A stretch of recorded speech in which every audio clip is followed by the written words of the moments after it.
Good afternoon and welcome to today's edition of this program on the network service of Radio Nigeria online. Today we have a freedom fighter, someone who has been fighting for the liberation of his people, the leader of the Amazonian movement, Dr. Samuel Sako. Dr. Samuel Sako, you're welcome. Thank you, Mr. Hamza. Thank you for having me. You're welcome. We would like to start by asking you to give us an insight into the goals and objectives of your movement and what you envision as the future of the Anglophone region in Cameroon. Yes, thank you, Mr. Hamza and the listeners. We are a peace-loving people.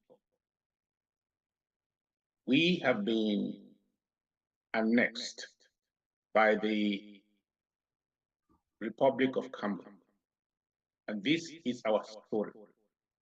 We have been brutally annexed, and today, when we ask questions about the falsehood, the fraud, and the annexation and assimilation that has taken place, when we ask questions about the very foundation of this falsehood, we are now systematically being massacred by the government of the Republic of Cameroon.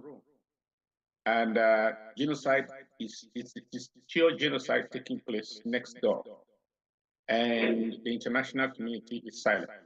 Then what's still the most concerned neighbor who is bearing the brunt of this war, Nigeria, is surprisingly silent and probably mostly unaware of what is going on. So that's why I thank God for this opportunity to inform our people, our brother, once upon a time, our fellow citizens of the same country, that this is what is happening next door. We have been annexed. What you called the Anglophone region is a creation by the annexation authority of Yaoundé. We're never a region from the beginning. We were first of all governed with Nigeria up to 1953 in the Eastern region. We sat in the Eastern region as an autonomous body, but governed by the British under the Governor General. So when we withdrew from Nigeria peacefully and asserted our autonomy in 1953, we organized our first elections in 1954 as an autonomous country. And we elected our premier, head of government, constituted our government, and we had all the institutions of state. And it was for the United Nations to prepare us for self-governance or independence. And then the trustee administrator of Britain was given that charge, but they failed in that charge. Instead, they abandoned us on the way.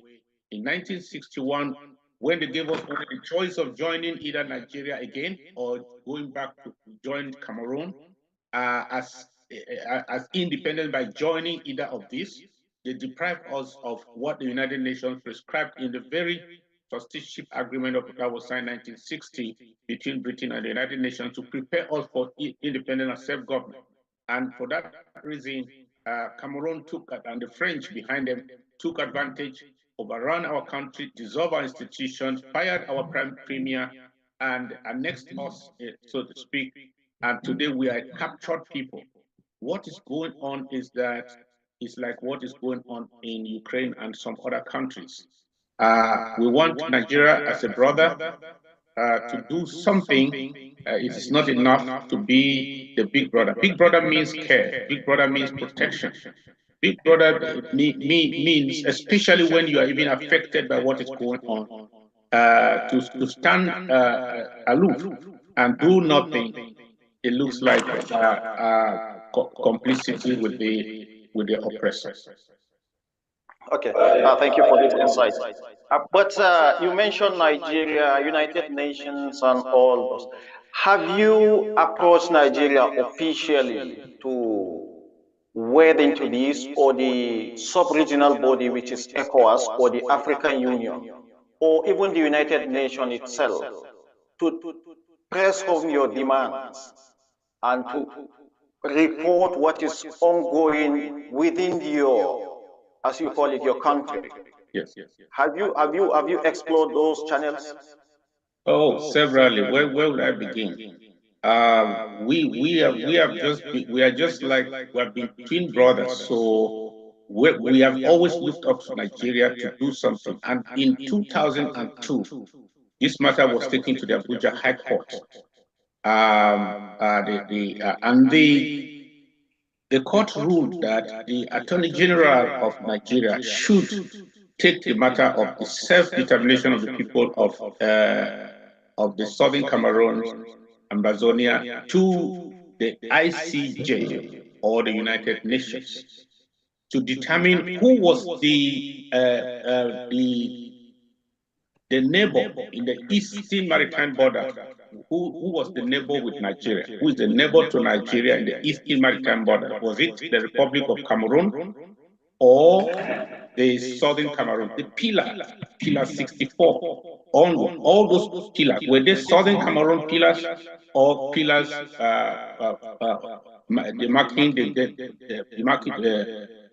the border between the French Cameroon? No, it was the Southern Cameroon. So that was ignored. That was ignored. They have not done. But after that, we have tried to insist on Nigeria doing something. Today, there are 125,000 registered refugees in Nigeria. So you can see how much is taken away from the Nigerian taxpayer. So if this is not, if not for any other reason, because this directly affects the Nigerian economy and the Nigerian state, they have to do something, but they have not done. We have not seen the political will to do something, especially under President Buhari, where this escalation started in 2017. It rather led to the abduction and extraordinary rendition of our leadership to Yaoundé to be sentenced to death, to life. And I want to tell you that we took the Nigerian state again to court, and we won that case. And the court ruled in Abuja that the extraordinary rendition was illegal, that Nigeria should do everything for their freedom, and fines were imposed on the Nigerian government to pay all the 10 leaders of the Southern Cameroon that were extradited, so to speak, to Cameroon. That judgment has not also been enforced. We have been trying to do this legally, trying to do this by talking to the political class and the ruling class. We have not as much as had our way because of lack of political will. Okay. All right. Thank you very much, Dr. Sako. But it is a popular saying that the solution to every conflict is dialogue. Did you explore the channel of dialogue towards getting what you wanted from the Northern Cameroon, using the instrumentality of alliance, if you have any? We are a non-violent movement. We are as a people.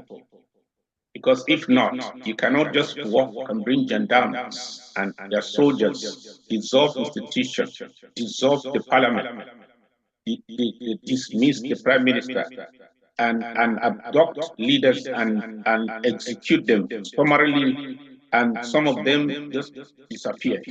And then for 60 years and nothing happened.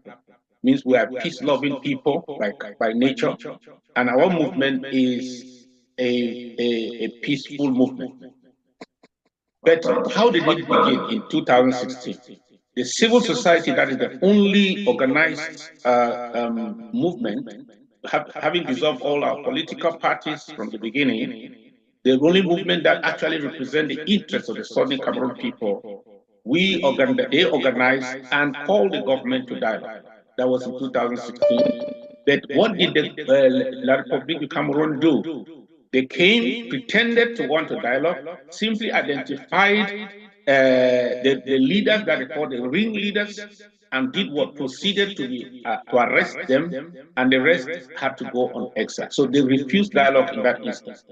Then on exile, we continued the fight. We continue to ask the United Nations to do something. They put this together. If it is not going well, the same authority, the umpire, has the right to look into it and solve the problem. Now we have been to the United Nations, we have been to the United States State Department. We have been talking to Britain, that actually was the trust administrator over the territory of the Southern Cameroons. We have been doing all that. And in 2019, we were able to get the Swiss government to serve as a mediator to this conflict, and endorsed by the United Nations and the United States and Europe and the EU. They endorsed that process. The Cameroon government pretended to adhere to the process. 2.5 years after, in 2022, they unilaterally withdrew from the table, and that was it. And Canada came in to help somehow to engineer some informal talks, which was at the behest of the Cameroon government, we were told, as Canada said it. But as soon as the process, before it even went into a week or two, they came out with a statement brazenly denying any authorizing any country to mediate in this conflict. So that is how Cameroon government has been systematically rejecting dialogue.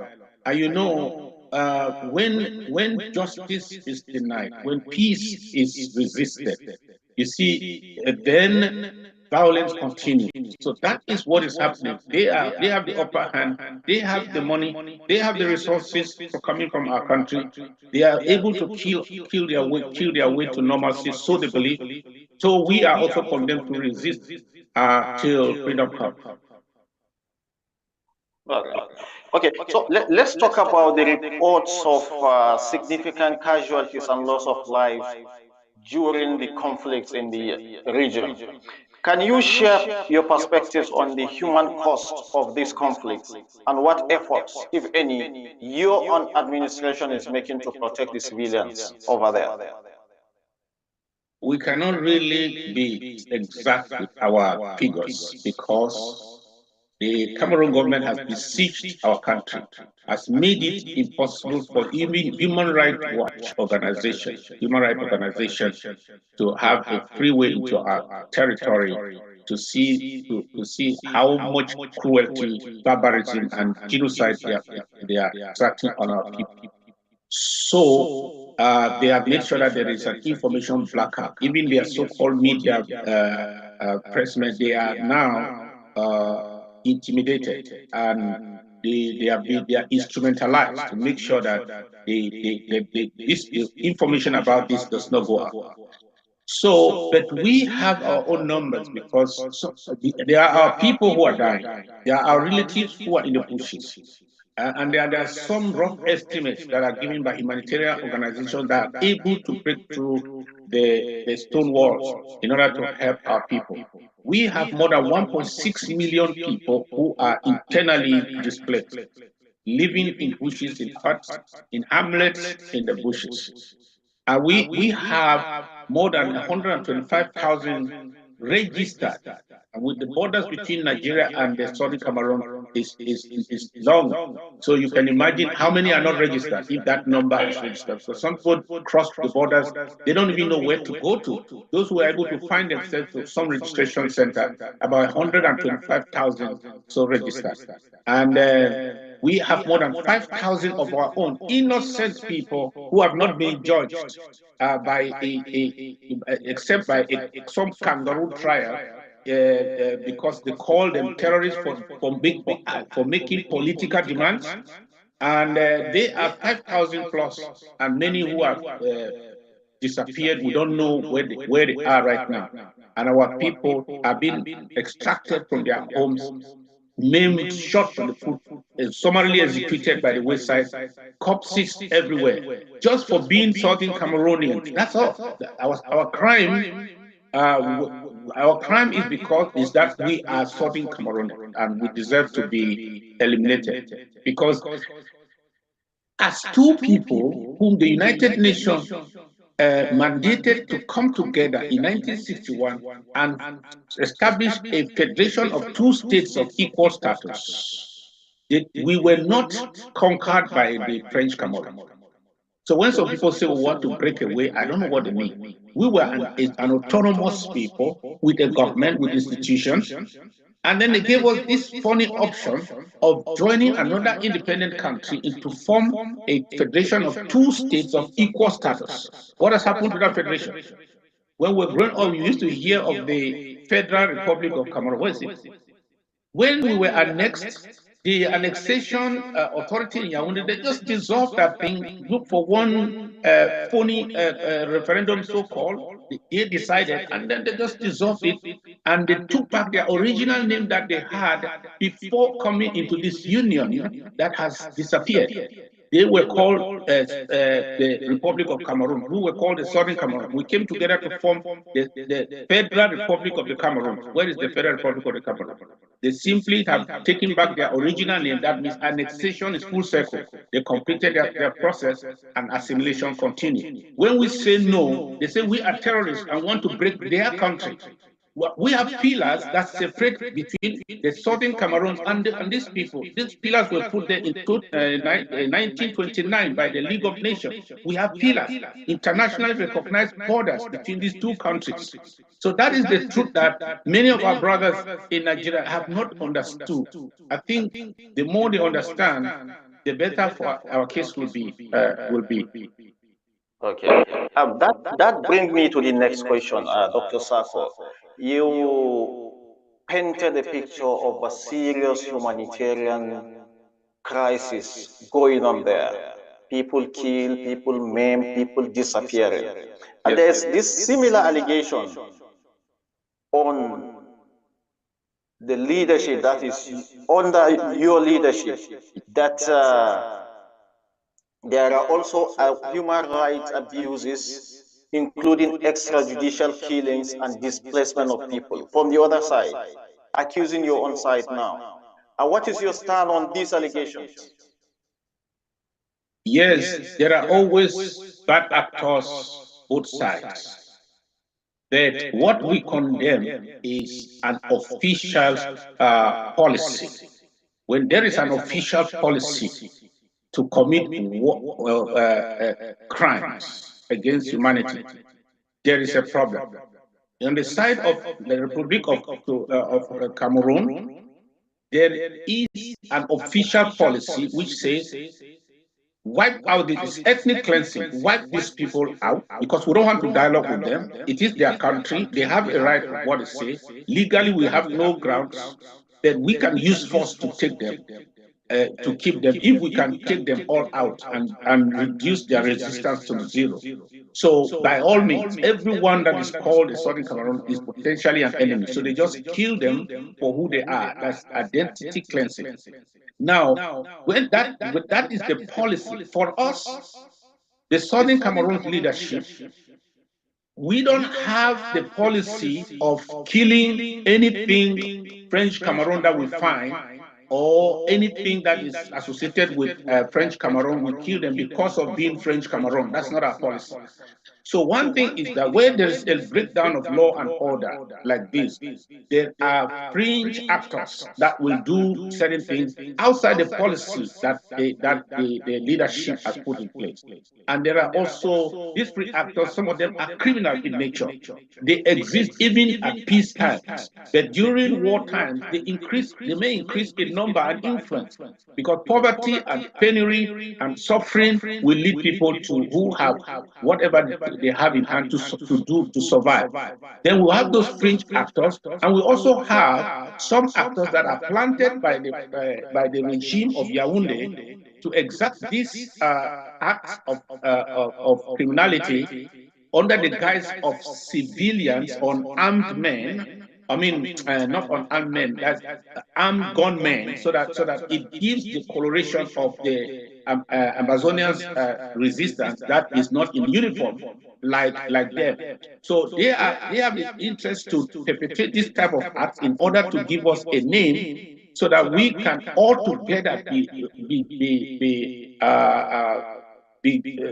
be discarded by the international community as criminals, as terrorists, and so they will not put them under the pressure to dialogue with us. They are under tremendous pressure to dialogue with us as the only means to resolve this matter. They are rejecting dialogue, and one way to make sure that they are not pressured to follow the path of dialogue is to find a way to malign us, to present us as criminals who don't deserve to be dialogued with. How do they do? They sponsor their own militias into our midst. They simply take their uniformed soldiers, take off their uniforms, and send them to go and exact acts of criminality in broad daylight. And their own modus operandi is to put it all in camera so that people can see. Criminals don't commit crimes in camera. But when you see those crimes committed in camera on a stage like our own, you know that there's some actor that is calling the shot, who wants to paint a picture and want to send a message.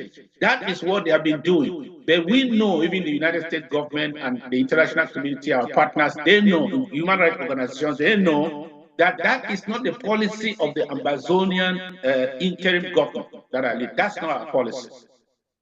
All right.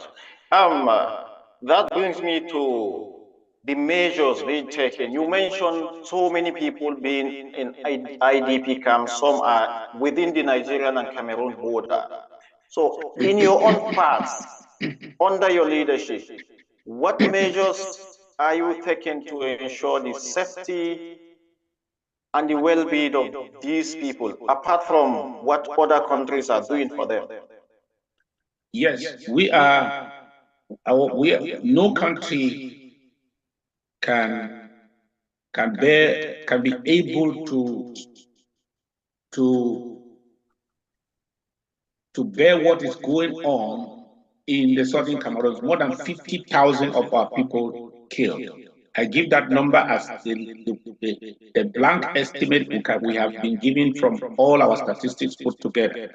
And this millions displaced. No country can be able to handle that without help. So our number one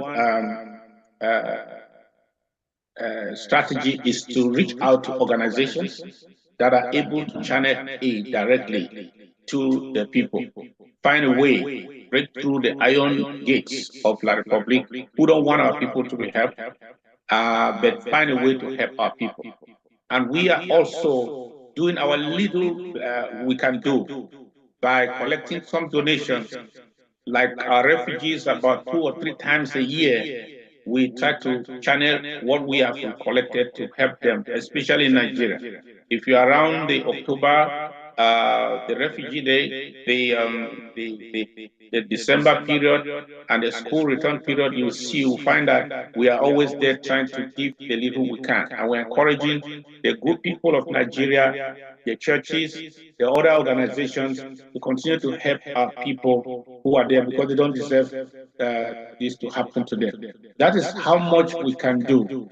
And the United Nations, UNHCR, is first of all not willing to register everyone that is supposed to be registered. Some have been, this 125,000 have been registered by the Nigerian Refugee Commission.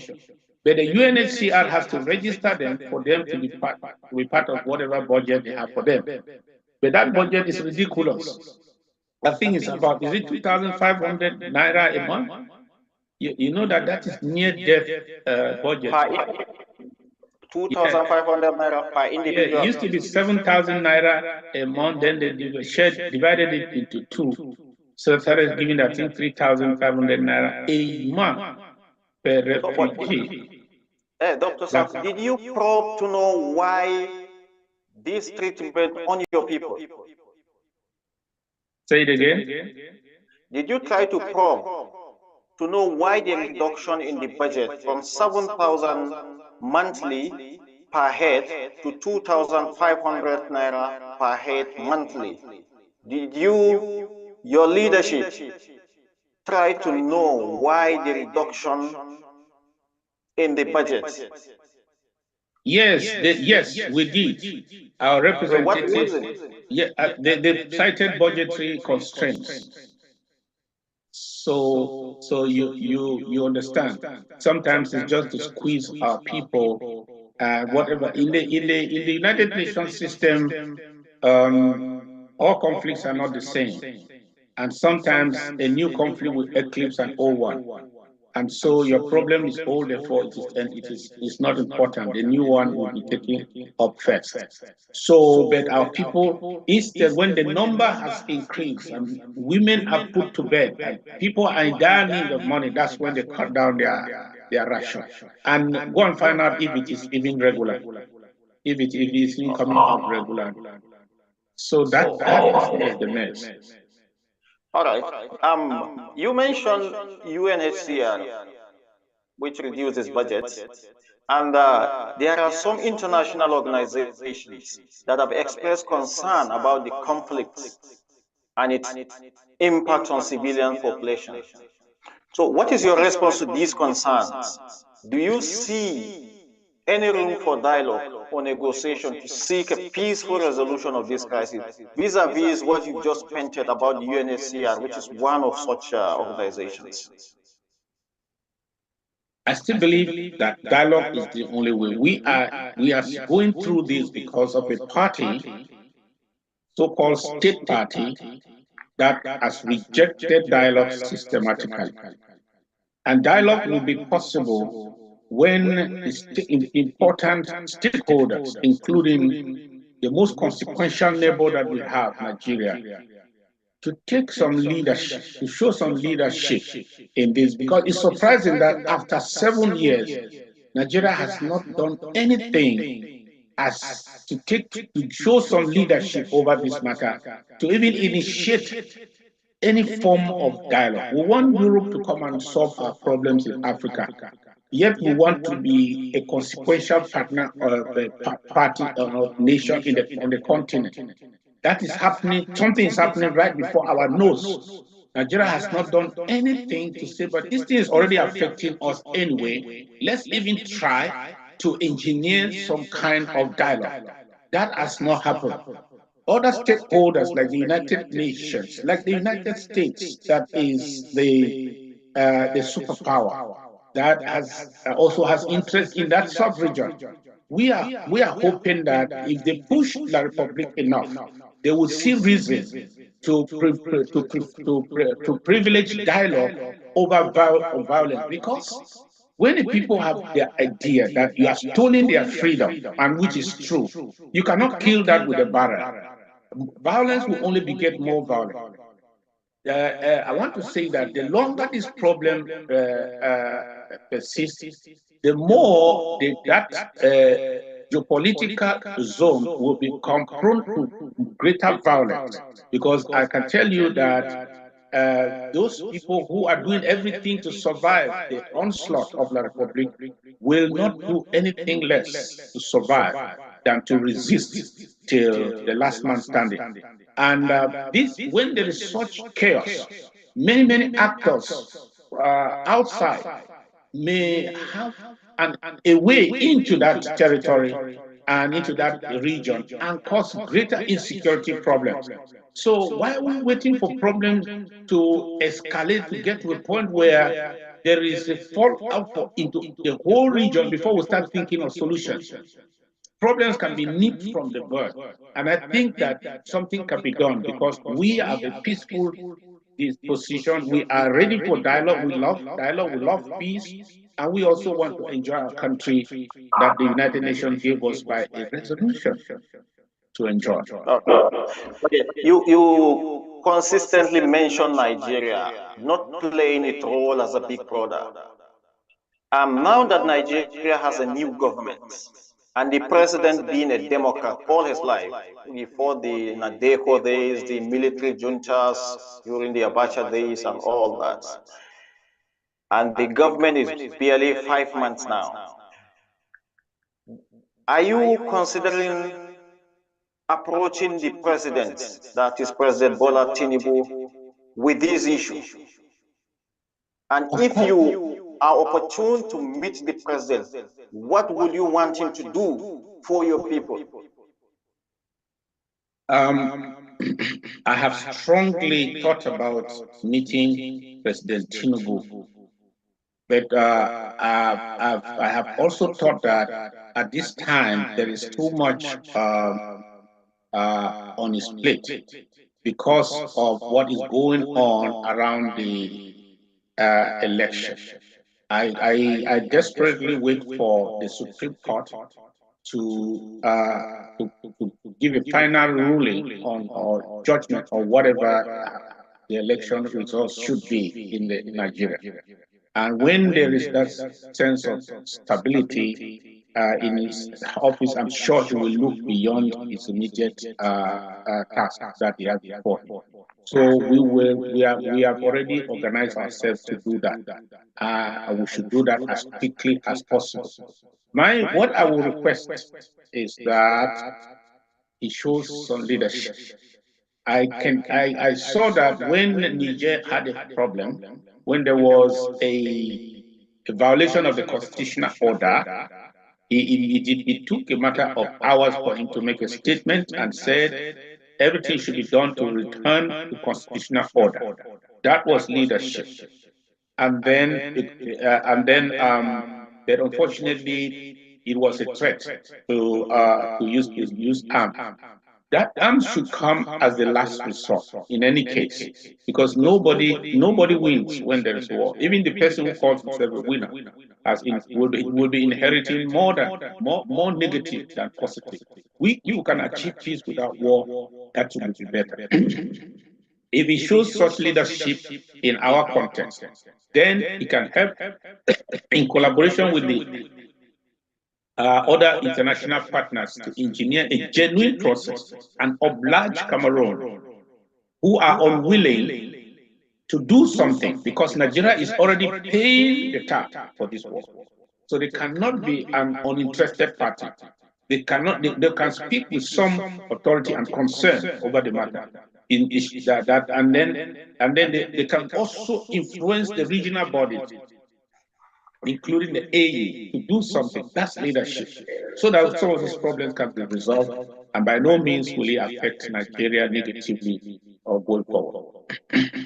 Okay.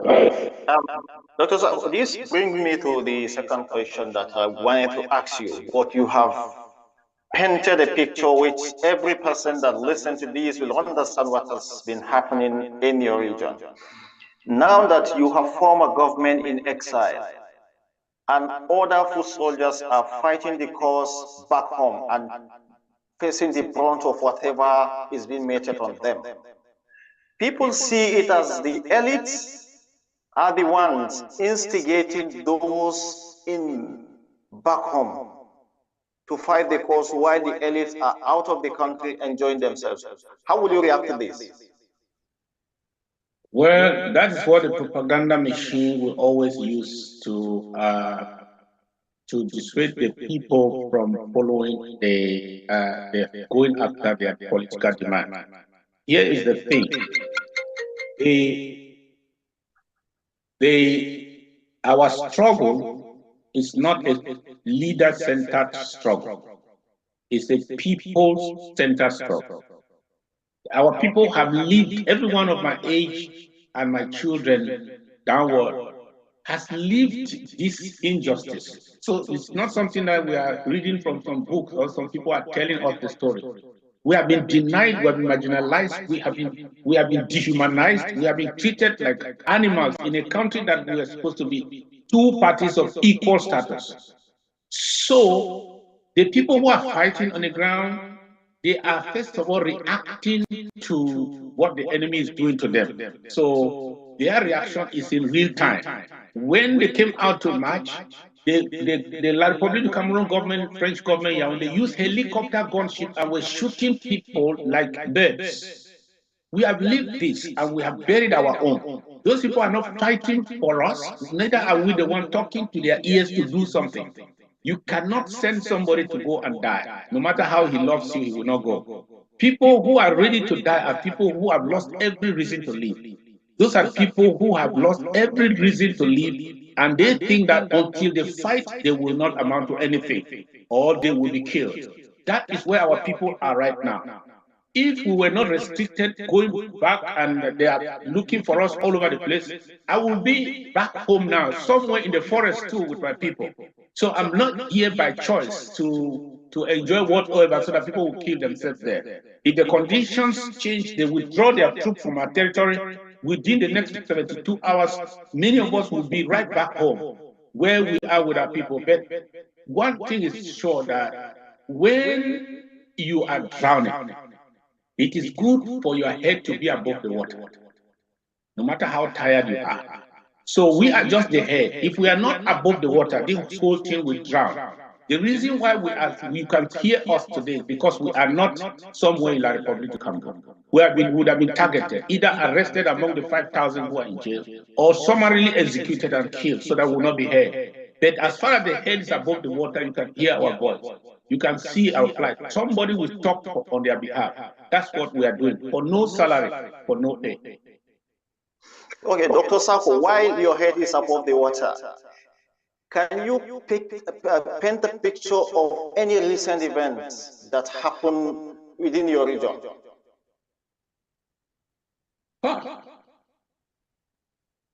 This, for the past 2 months, yes, for the past 2 months, and I reported it to the State Department, we have had 5 massacres. Just here, I'm not saying from the beginning of the year. We have had 5 massacres where the Republic of Cameroon just picks our people, take them to the street, and just shoot them point blank and kill them altogether. And we have had in Babanki, we have had in Nacho, we have had in Bamenda, we have had in Bui, we have had about 6 different massacres where we don't know. Those are the ones we saw, because those ones we saw their bodies. The other ones, they just pick them up, they go somewhere along the bushes, they just shoot them and keep them there. And then when you look for your own, you don't see, you know that if he was arrested, just forget about it. If you go to the nearest camp and you don't see them, know that they're executed. Or just hope and pray that somehow if they were shot, they survived the bushes. That is what is going on. So I don't even know which one to tell you, because we have, when this war will be over, people will be shocked that a Rwanda-style genocide happened next door for 7-10 years and they knew not, because of the information blackout. We have international organizations that have carried out their own surveys, secret surveys, of how many mass graves are in Amazonia right now, in the southern Cameroon. Mass graves, where they summarily take our people, go to one school, in a concentration camp, afterwards take them out at night, go and execute them, dump them mass graves. We have them in Tole, we have them in the northern zone, we have so many of them. But those places will only be fully accessed by human rights organizations when we have a full control of our territory, because the French government, Cameroon government, is refusing to give authorization to these organizations to go there and carry out any fact-finding mission because of the atrocities that are committed. For this reason, we took the Cameroon government to the ICC. They already, we took a case there to the ICC in end of 2020. We took a case there, no, beginning of 2020. We have a case in the ICC, a petition before the ICC. We are hoping that Nigeria and some of these other stakeholders should put some pressure on ICC to do the right thing, because I see that justice is very selective. If people are not standing up for something, even the courts will not do it. This is very wrong. We are saying that this is how much we have suffered, and the institutions that are supposed to help us are not helping us. We have done our best. Our case is in the ICC today. If they pick it up today, at least a fact-finding mission will begin under the auspices of the ICC, and this culture of impunity, this genocide will cease, because they will understand that they cannot do this with impunity. There will be a day of reckoning, and the day of reckoning has come. That petition is still lying down there in the ICC in The Hague. All right. Dr. Sako, thank you very much. But this leads me to another question. It's been interesting having this conversation with you. The people being massacred, and don't you think they are the foot soldiers on ground? Maybe, just maybe, the Cameroonian authorities might see them with live ammunitions and then tag them as enemies. Or is it that innocent civilians? Is it innocent civilians that are being targeted, or just random people fighting this cause? Innocent people, because we received intelligence when this war started, and when they discovered our people are serious to resist them, because throughout our history they have just been killing us and we do nothing. We run away. Like me, I'm on exile since 2010. So everybody, when they see that you are a leader, you are of some influence, either they kill you, they imprison you, or you run across the borders and you go. When they discovered that this was the case, they tried. The people tried to resist. The people tried their best to resist, but the enemy overwhelmed them. Yeah. Okay. So let me take this last question so that I will allow you. I know you have a lot in your hands to handle. Yeah. Assuming you have the opportunity of addressing the United Nations, what will be your specific demands? And the pictures you painted of mass killings and overrunning of communities over there, would the Amazonian people, under your leadership, demand for compensation of lives being lost? Or would you rather follow the channel of reconciliation to forgive and forget and move on, so long as you're going to have your demands from the Cameroonian government? If I have the opportunity to be before the United Nations to make demands, which we have made several times in writing, if I have the opportunity to go there and rather talk to them, yes. There are two things I will do based on two perspectives. I think these people, we have a case of self-determination, even if we did not have a legal argument of how we have been treated in this de facto union. We have a case of self-determination. No, we cannot come into a marriage of two equals and be treated like we are strangers, like we are not citizens, we are second class, we are slaves, and we are denied everything. They have taken everything we have and everything we are as a people. And then when we want to ask questions, they are massacring us the way they are doing. That gives us the right as a people for self-determination. We can ask for self-determination without regard to whether we had any other legal agreement. That alone is the basis for self-determination of the people. Then number two, I will tell the United Nations to respect their own UN resolution Trusteeship Council of 1960 between Britain and the Southern and the United Nations in respect to the Southern Cameroon. That resolution said that Britain should prepare the Southern Cameroon for self-government and independence. Then we will have to, I will request that they review that what Britain did and did not do based on that agreement. That was the trusteeship agreement. How did they prepare us for self-government? And how did they prepare us for independence? And what did we get? Where is the independence? If Britain is saying that they gave us independence by joining Cameroon, where is the joining? What was created at the joining? Where is the agreement in the United Nations that shows that two states joined under your own leadership and supervision? Two of these states joined, so there was a treaty of union. This is the copy at the United Nations. Who ask the United Nations to revisit the case of the Southern Cameroon. Then, because according to the Charter of the United Nations, 76, two nations cannot just come together, dissolve their borders without a treaty of union. Where is it? If they say we formed the Federal Republic of Cameroon, where let them call Cameroon and ask Cameroon that where is the Federal Republic of Cameroon? How did it disappear? What are the legal means that you put in place for that to be dissolved correctly for you to take back your name and we have disappeared in the equation?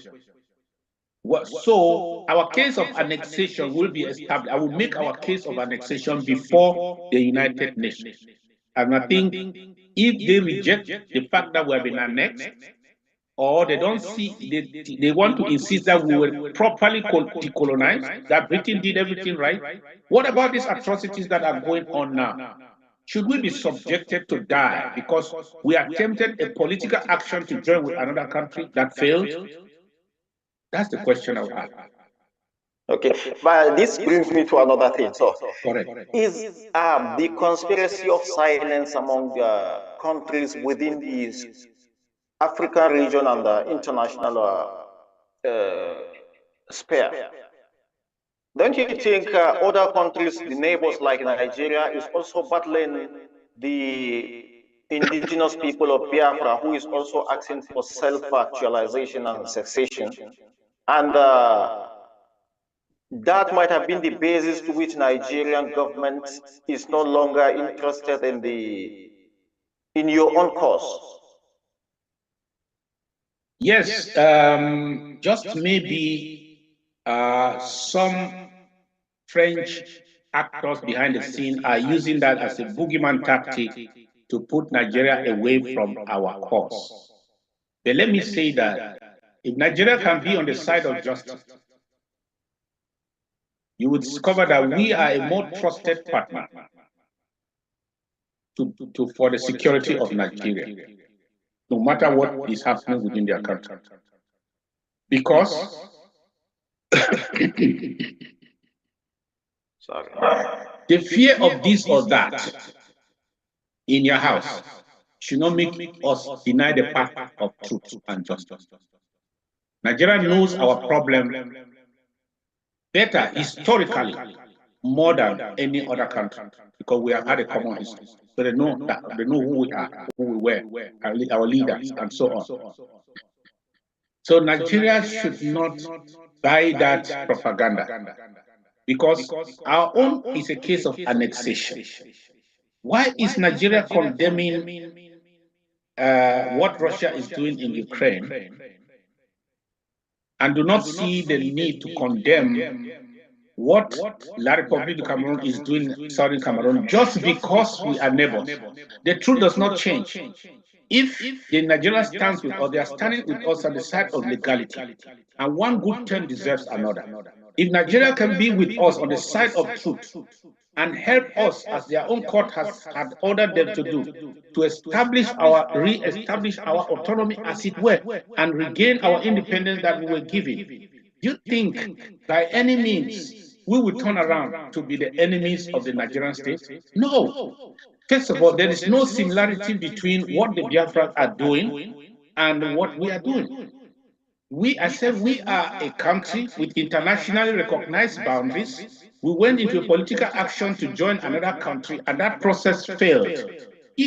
When we say we are asserting our independence, we cannot compare us to a people who are trying to actually cut off a part of a country and call it a country. So if Nigeria can make that difference and see our problem on with the right lenses for what it is, they will be on the side of truth, and they will be serving the justice to the problem. And we, forever, the people of Southern Cameroon will not only be grateful for our historical relationship, we will continually be grateful because we have attained our freedom through their effort. Do you think we will allow our backyard to be used by anybody to destabilize a friend's country? It cannot happen. Our problems are different. Our problem is different because we are not just going to fight our way to freedom. We are even expecting our countries to help us because we have a genuine case at the United Nations. So we cannot even partner with people who are just trying to use violence to get violence. We are partnering with countries because we have a genuine case. It requires a member country of the United Nations to take our matter to the floor of the United Nations, and that problem can be resolved in the next 2 months because we have articles charters, even the United Nations Resolution 1608 that granted us independence by joining. All those treaties can be interpreted at the floor of the United Nations. Why should we partner with people who just want to use violence to get something? I don't know whether internal or external. Our problem is an international problem. So we need international partners who are countries to help us, not some groups who are fighting for their internal whatever. All right. Dr. Sako, I must thank you very much for your time. And it has been a very interesting conversation about the liberation of your people. I thank you so much for your time. Thank you very much. I appreciate you, brother. Thank you. Thank you.